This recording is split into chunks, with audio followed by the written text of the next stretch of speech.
English 130 students, welcome to module week 7. We're going to go over the project assignment that you've been building toward. I'm going to make the font just a little bit bigger on the screen here for your ease of reading.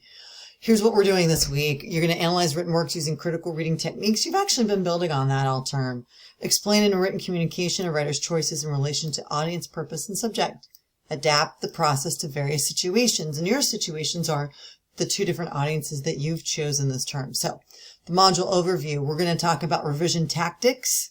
We're going to talk about adapting writing to different audiences. The goals are obviously to develop your growth as a writer so you can anticipate other academic audiences at SNHU, and you can also think about the professional audiences that you'll be writing for in your fields if you're not already there. Okay, review some of your prior assignments for sure, and make sure that you're following APA or MLA style.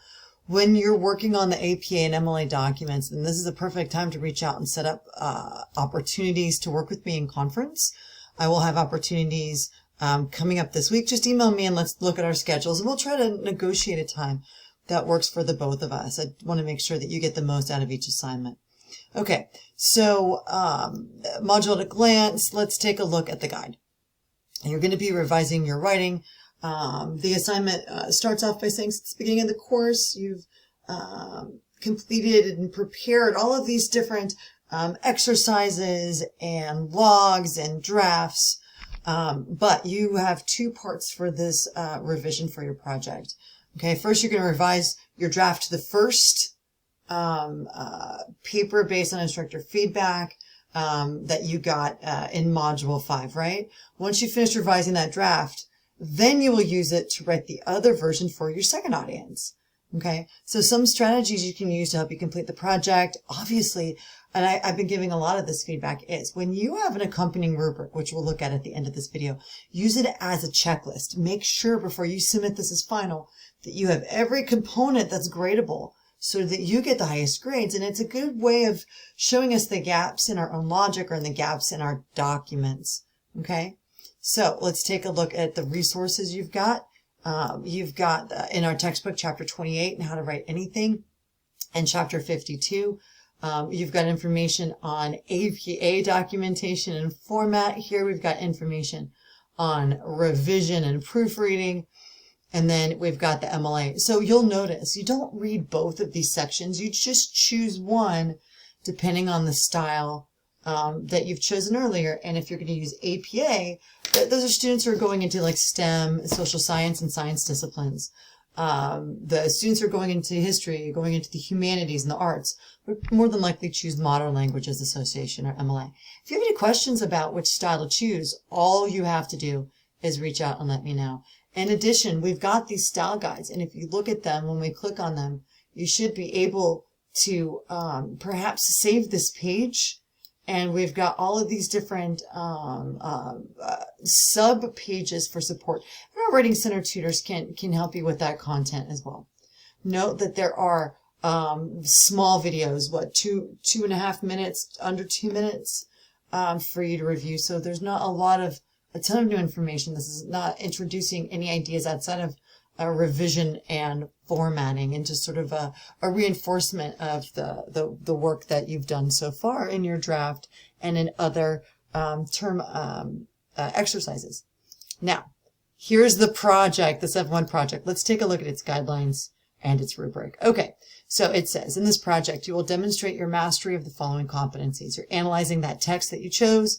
You're explaining in your essay, which is the written communication, the writer's choices in relation to audience, purpose, and subject, and you're adapting the process for a second audience. Okay, so you've got the overview. You've got your that I trust that you'll read the overview. You will show that you can assemble an analysis that shares the essential idea how the text works, and that you can communicate that text with your differing audiences. Directions for your project. You'll create 2 versions of the same paper. An analysis of a written work. In the first version, the writer's choices in relation to genre, audience, purpose, and subject. You'll write about that core idea as well as the details that support it.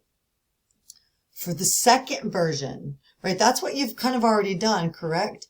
Revise the draft you wrote earlier in the course using the feedback that you got from me. So you've done most of this. You're just taking a look at that feedback. from Module 5 and you're attending to it. That was a draft. It wasn't a final submission yet. So you're tinkering with it. You're working on it. Then you're going to create a duplicate and you will adapt this to your second audience.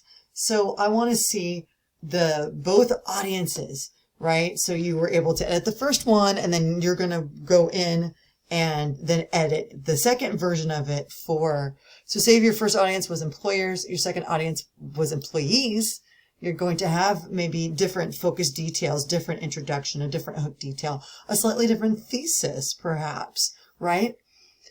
So part 1, identify the topic, identify the writer's choices, describe the purpose. You've seen this before. You're just going to modify that earlier text. Part 2. Then you're going to create this analysis for your second audience. In the second version, you will first choose to describe the new audience and writing situation, so your introductions are going to be different. Then you revisit that first version and make changes to adapt it to your writing style and conventions. So the texts aren't going to be exact mirror images. Some of it will be the same, of course, but there will be slight differences between the two. Okay, so you go through all of this, and in the second one, you're talking about the audience, the needs, the writing situation of the second version, and so on and so forth. So you're just modifying that first one, and in addition, you're considering these 3 points. Okay. The second version of the paper, revisit that analysis. Adapt your writing style, adapt the conventions. Here's what you submit. You can use the APA or MLA template. Let me open up the MLA template just to show you an example. Within these templates, and I've given a lot of students feedback, definitely strip out the SNHU little header there and you add your own page numbers instead. Page numbers for MLA are on the top of the page on the right hand side, and say your last name is Smith. Smith 1, and then we choose different first page. It strips it out again. Oh no, but that's okay. You just replace that with your last name, and do you see how now we have it? So your paper and then the works cited on a new page. And you can do the same thing with the APA template. We've got the student exemplars. Let's take a look at the APA one so you can get a chance to see what the student samples look like, so you know that you're submitting the right document. And of course, the APA paper has a cover page. And then the part 1, which is the editing of the draft that you submitted week 5. Just, the editing of your draft right there. It's about 2.25 pages, 2.5 pages. And then part 2, you're writing it for the new audience. And that ended up being closer to 3 pages. And then the only reference you need is the article itself that you're talking about. So you'll have part 1 and part 2 in the one file. Okay? So that's what I'm looking to see. And let's go and let's take a quick peek at the assignment rubric. Let's go in here and let's find it. Here it is. So I'm going to grade it on, did you rewrite your first draft for your first audience? You'll see all of those categories are a repeat from the draft. So nothing's really new there, with the exception of more specific categories. It was earlier proficient, needs improvement, and not evident. Now we've added exemplary.